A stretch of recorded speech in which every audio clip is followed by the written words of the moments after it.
नाशपातियाँ, पियट्स।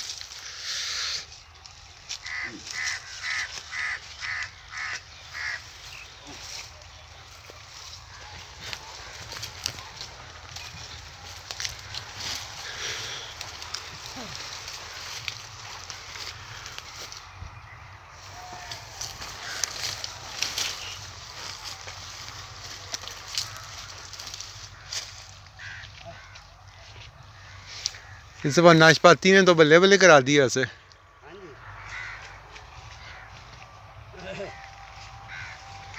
और ना ये अच्छा है ना, ये निकली भी सीधी हैं। वही ना उससे। देखो ना नाल खड़े ऐसे एक बच्चा पीछे आया।